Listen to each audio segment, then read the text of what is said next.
Snorlax and Toedscruel. Brian starting us off going first. Let me just get it out of the way and download all these. How do you even spell that? Toedscruel. It's gonna be both of them, the cool and the cruel, but both. So it's the two cruels that have abilities. The one at the bottom is the same as the one on the right. Oh, okay. All right. Brian with the nest ball here, looking through the deck, checking to see if anything out of the ordinary is prized or any specific one-offs that may feel like this match may need. Brian is playing for Path to the Peak, so could be very, very big against this matchup to where Pablo does play 5 outs to Path to the Peak. And let's just take a quick look at this Toedscruel here. So he's a stage 1, 120, Slime Mold Colony. What a name. Cards in your opponent's discard pile can't be put into their hand by an effect of an opponent's ability or trainer cards. What? So there's that one, and then there's the EX as well that stops effects of attacks for anything that have basic energies on them. So like the Roaring Moon auto knockout, if let's just say your ArceusVSTAR has a basic energy attached to it, or basic grass, I think it is. No, it's basic energy. Either way, it's prevented from effects, so there's no knockout, nothing happens. And it's really good into Giratina VSTAR as well. So the Star Requiem VSTAR does not go through it with a Pokemon with an energy on it that have energy attached. Bro, this guy looks like that boss from Super Mario Sunshine where you have to like pull his tentacles off and he shoots like the slime at you or whatever. What the heck is happening? But yeah, Protective Mycelium. Prevent all effects of attacks used by your opponent's Pokemon done to your Pokemon that have energy attached. So, like Ginch was just saying, that does prevent things like Lost Impact on Gear. Lost Impact to the attack that just deletes the Pokemon. Star Requiem, sorry. My bad. I don't play a lot, chat. I've been playing a lot of One Piece and WoW. But One Piece. It doesn't let you do Star Requiem. You can't do the cool attack on Roaring Moon. So this is definitely an interesting deck. Also stop Sableye. Because it's placing damage counters, which is an effect. My god. Dude, I hit that in Pittsburgh playing Lost Box. I had no idea what to do at first because this dude played it down and I had to pick it up. I was like, oh no, I have no idea what to do here. So we see the Lugia also on Pablo's board. And Double what are we working with? Who's our big guy? It's just the colors. So you're going to see multiple Snorlaxes. You're going to see a couple of different cards like Mew EX and Drapion that can utilize colorless energy. Obviously, the LugiaVSTARs can be attacker as well. And then you also have the Iron Hands and Radiant Charizard package, similar to Brandon Salazar that played in round 2. There's a Research hitting the discard pile. I don't think I saw any Archeops hit the discard pile, so very interesting. And capturing Aroma. Evolution. Gonna fetch us out Gotta be an Archeops, I think. Gotta get those Archeops, start getting them into the discard pile as fast as possible, chat. Thomas is 201. I believe 2-1. that 2-1. Yeah, that's what he just told me a second ago when I asked him. He's also playing a pretty cool deck. Yeah, chat, I'm trying to be careful with the matches I pick. I only want to pick like people that I like when I know both of the players, because some people aren't okay with playing on stream. They think there's like thousands of people watching and they're gonna get made fun of when there's actually like 12 people watching. But still pretty cool. We still appreciate all 12 of you. Yes, we do. Warhammer's getting hype right now. Oh my god. Alright, let's see. Brian debating. There's the chorus. He also has the ArceusVSTAR already on the board. Finds Escape Rope, so we'll not have to Starbirth for that piece for sure. But now it's the question of what else. Path to the Peak could be really good as well. Path to the Peak, Iono, if that's the card that's behind Lost Vacuum. Definitely Escape Rope needs to be taken. That's alright, Path, and then you get your choice of Iono, Grass, or Vacuum.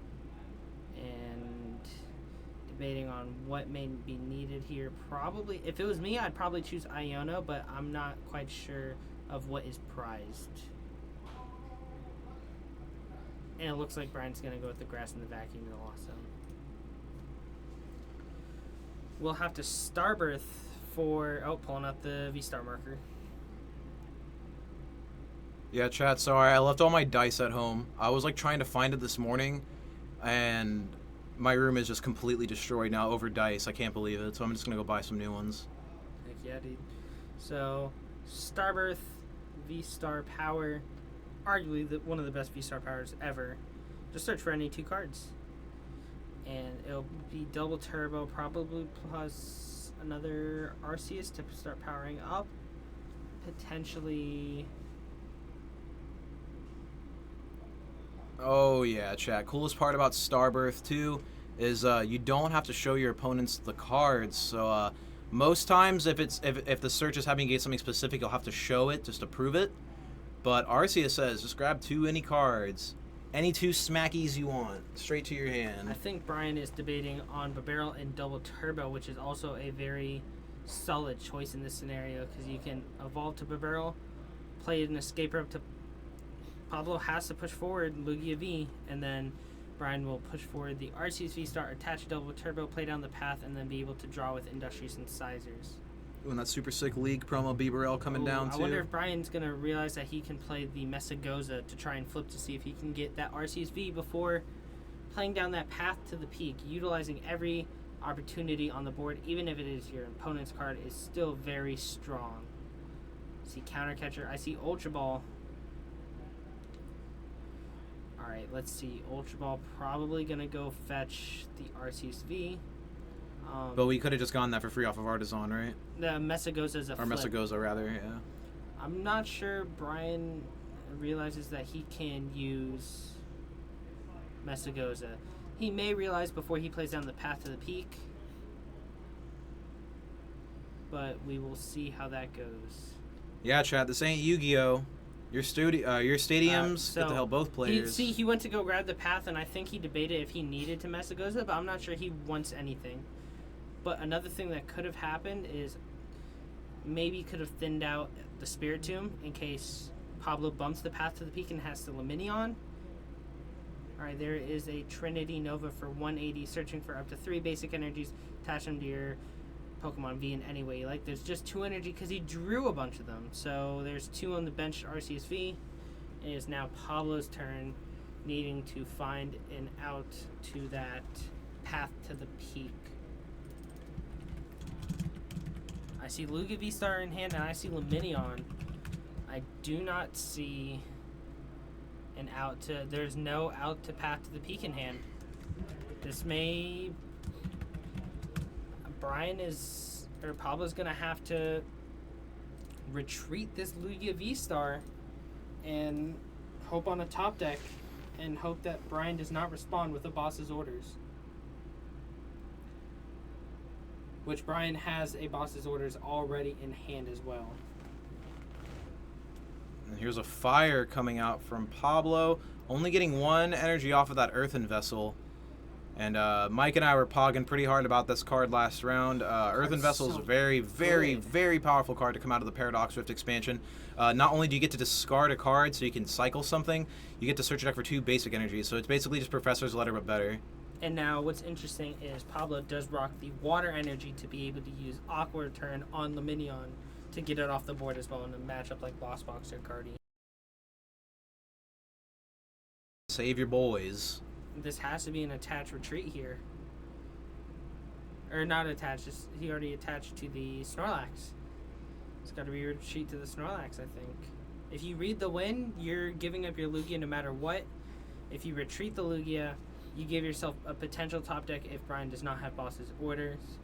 But if you just leave the Lugia V there active, yes, you draw 3 cards, but now you're not forcing your opponent to have another combo piece.